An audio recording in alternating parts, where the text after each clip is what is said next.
as you know, I've now just finished 3 years as the president and will be moving to be a vice president of FEAM on the board for another 3 years.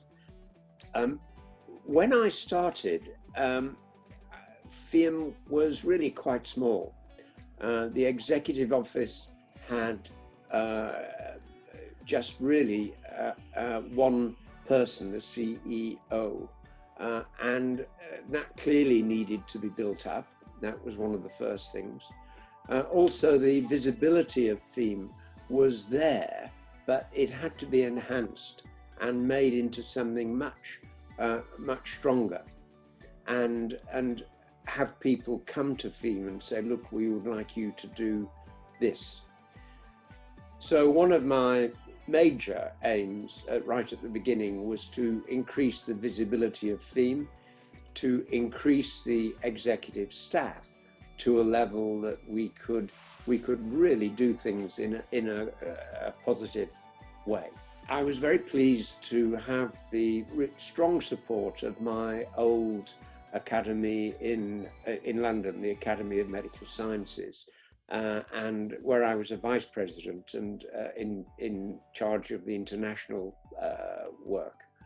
And they have been really very, very helpful during my time as president, and I thank them for that. And of course, I thank the board, who have been very, very supportive and very helpful in forming the new ways forward. The other thing that I really wanted to do was to increase the portfolio of FEAM. You know, medicine is a continuum, and I wanted to get to talk with the veterinary scientists and with the pharmacists, and I've been able to do that, and I'm very pleased to say that the excellent French academies of veterinary medicine and of pharmacy have joined FEAM in a positive way, and that's been a great help for the future, and excellent academies. And also to make sure that the forum, which hadn't started yet when I joined, to become a really major part of FEAM activities. And we now have an executive, Elisa, who is excellent. And the forum is growing exponentially at the moment, with very good members and really good meetings. And that gives a really good connection with the commission, actually, as well. So I'm very pleased with that. The other thing that we've achieved as well, which is part of this idea of really making the portfolio visible, is that I've been able to speak at EU meetings about what FEAM does and what it means, and so on, and just how important international cooperation is.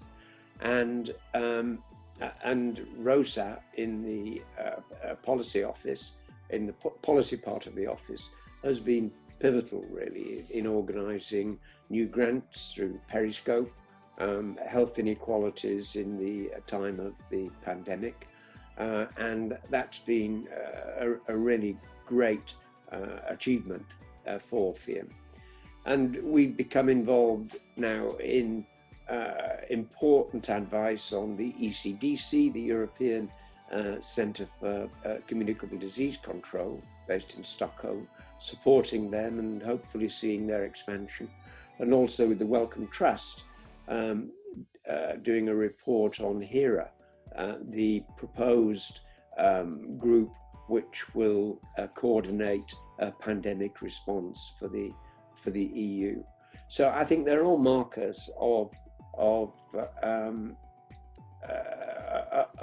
FEAM advancing into a much bigger arena of influence and activity. And of course, we have Ruben and Law as really great additions to the team. Their expertise and help has been invaluable. And then the other area of activity, of course, is SAPIR, the Science Advice for Policy Group, which is an EU group.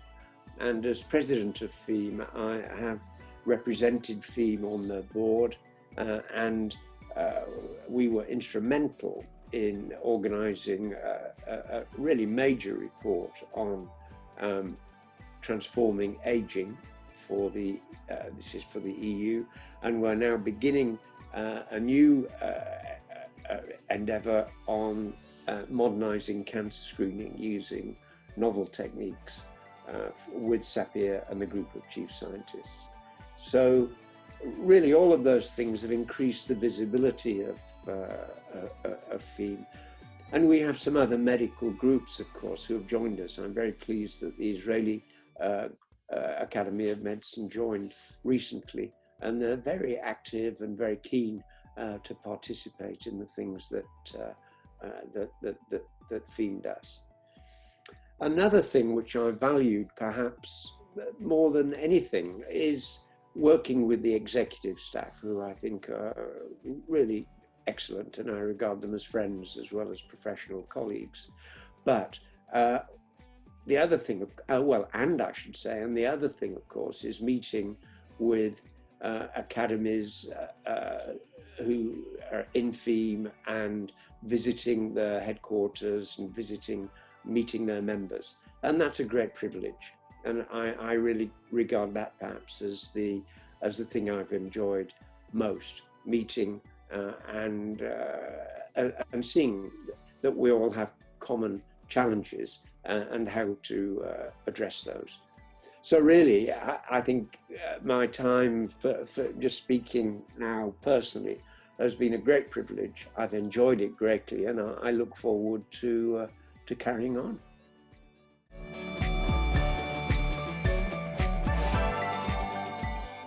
Where is FEAM going, and how is it going to do it? Well, I hope and think that I have finished my presidency with FEAM in a very good position, with several things which have just been finished, but some very important things actually coming to fruit. I've mentioned the cancer screening project with SAPIR, which has been quite a challenge to organize, but I think we are nearly there now. And the report on ECDC and exchange of data internationally has been well received, as the HERA report with the Wellcome Trust. So what do I think are the important things? Well, the first thing, of course, to say is that I'm absolutely delighted that Stefan is elected by the Academies as the new president. He's a very distinguished biomedical and clinical scientist, hematologist in Louvain, and I'm absolutely sure that his leadership will be really very well received. And we are both absolutely clear about our objectives, which are in terms of biomedical science and clinical medicine being a continuum, and really using science to the advancement of medicine in the service of mankind and womankind. So Stefan is going to be very important and will do the job very well. The executive staff are poised to carry on doing what they've been doing so well, and I'm very pleased about that as well. I will be a vice president on the board, and will look forward to that very much, to watch what's happening, and I will do that for 3 years. And again, it's a real privilege for me to have met people and friends and made friends with them in the office, in other academies, and they will be friends and contacts for life, actually. It's funny how life takes you into different avenues, and I never envisaged that this would be one of the things that I would do, and I'm absolutely delighted to have been able to do this and have been of service to FEAM and to medicine in general.